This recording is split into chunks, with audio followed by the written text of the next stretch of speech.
Bro, what's up? Kenalin, gua Ariel.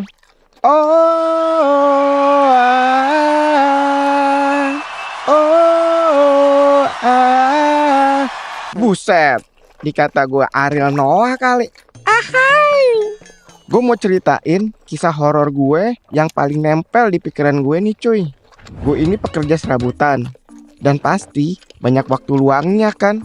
Apalagi malam hari. Mau merem, malah kepikiran negara. Alhasil, gue ngajak temen tongkrongan buat nongki. Uniknya, kita tuh kalau nongkrong suka banget di kegelapan. Berasa lagi renungan malam dah. Mungkin biar muka kita nggak kelihatan sama warga. Biar kagak disuruh-suruh gotong royong dah. Kalau kelihatan lagi nganggur, kalau belum ada job panggilan. Malam itu gue sama temen-temen cari spot nongki yang oke, adem dan berbeda dari biasanya. Pas banget buat ngopi sambil nyanyi-nyanyi pakai gitar. Ketemulah di pinggiran kampung. Ada pohon beringin gede banget. Kata orang sih pohon ini ada sebelum daerah pemukiman ini ada. Buset, sepuh banget nih pohon. Orang-orang sih bilang pernah ada yang ngeliat penampakan. Angker banget dah pokoknya nih pohon. Tapi siapa yang peduli, ya kan? Gue sama temen-temen paling cuma ngobrol ngalur ngidul dan nyanyi-nyanyi. Tapi saat kita lagi nyanyi lagu Ada dan Tiada, tiba-tiba ada suara berderam keras dekat kita. Dan semua saling lihat-lihatan. Gue pun refleks, berdiri cari sumber suara itu. Nengok kiri, kanan, tapi gak ada siapa-siapa selain kita. Kita mikir mungkin cuma hembusan angin atau binatang lewat. Jadi acara nongkrong lanjut kayak gak ada apa-apa. Salah satu dari kita bercanda. Si Jerry bilang, mungkin pohon beringinnya gak suka kita nyanyi fals kali ya. Semua ketawa lepas banget dan tetap ngelanjutin nyanyinya. Gak lama dari itu kita pulang ke rumah masing-masing. Karena udah nyaman banget nongkrong di situ. Besok malamnya kita balik lagi. Basecamp dadakan lah istilahnya. Malam itu lebih seru karena lebih rame orangnya dari sebelumnya. Kita ngobrolin apa aja, dari gosip kampung, rencana liburan, sampai topik absurd tentang alien. Tiba-tiba pas lihat jam, waktu menunjukkan jam 3 pagi. Gue ngerasa ada angin yang dingin banget, yang berhembus pelan langsung ke leher gue.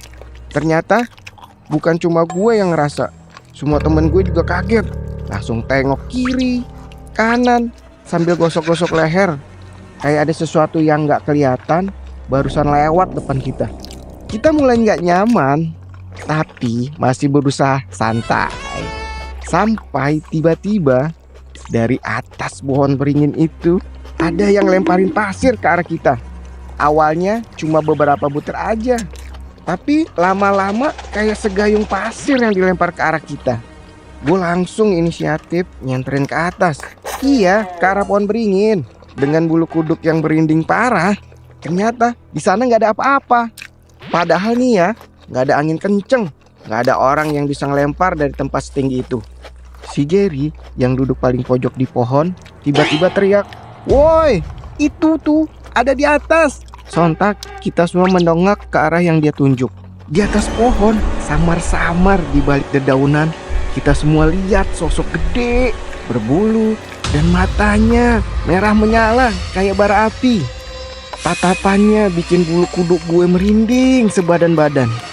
Sosok itu gak bergerak, cuma diam merhatiin kita dari atas. Tapi tatapannya bukan tatapan biasa. Lebih kayak dia marah karena kita berani nongkrong di wilayahnya dan seolah nyuruh kita pergi. Gak pakai mikir panjang, gue sama temen-temen langsung kabur secepat mungkin.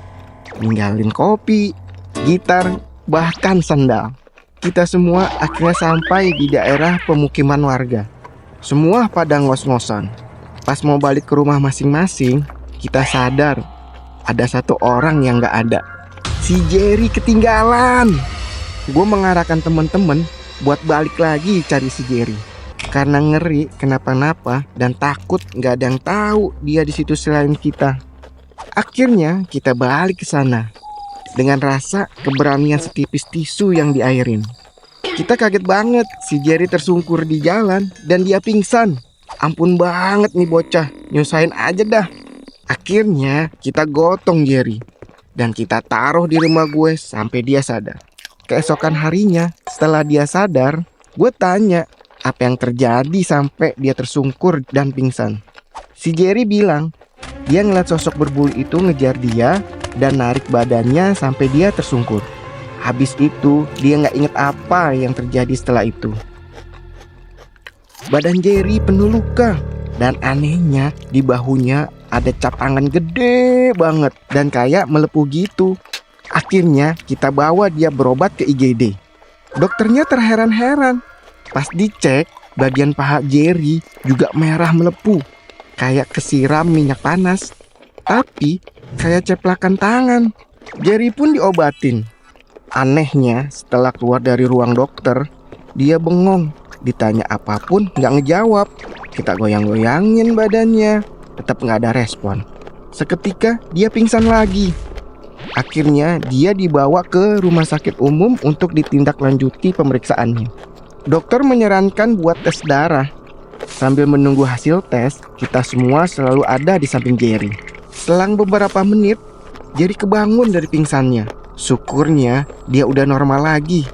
Anehnya, matanya selalu ngelirik ke pintu ruangan kayak melihat sesuatu. Padahal gak ada apa-apa di sana. Muka Jerry lambat laun jadi pucat. Kita alihin Jerry ke makanan yang kita bawa supaya gak fokus lihat apa yang gak bisa kita lihat.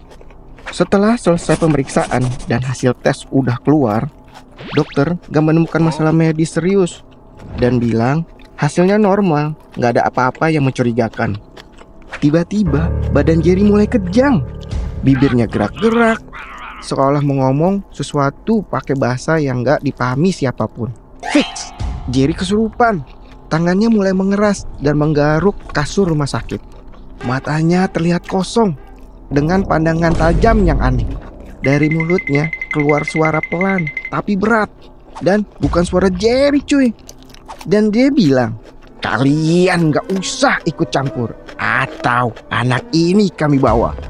Gue pun deketin Jerry dan berbisik ke telinganya, Jer, kalau lu bisa denger gue, kasih tanda dong. Jangan bikin kita takut gini. Jerry pun udah dibolehin pulang ke rumah sama dokter. Kita bopong lagi lah dia ke mobil.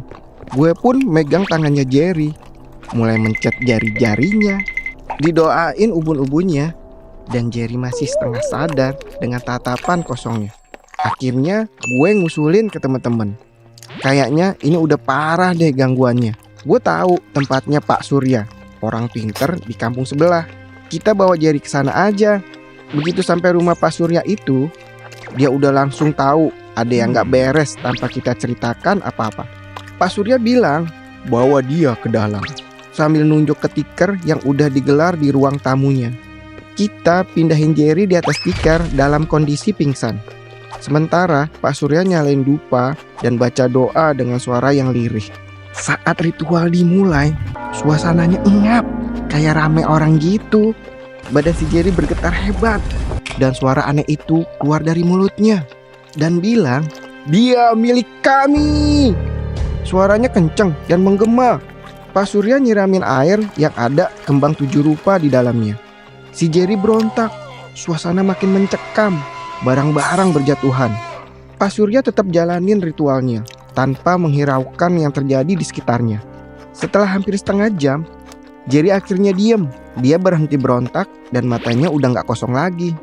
Pak Surya ngejelasin, anak ini diganggu karena kalian memasuki tempat yang salah. Pohon besar tempat kalian nongkrong itu banyak penunggunya. Mereka nggak suka kalian bercanda dan bikin keributan di sana. Pak Surya nganter kita ke lokasi pohon beringin keesokan harinya.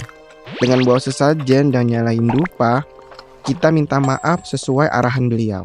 Ritual itu sederhana, tapi Jerry ngerasanya sejak ritual semalam badannya mulai mendingan.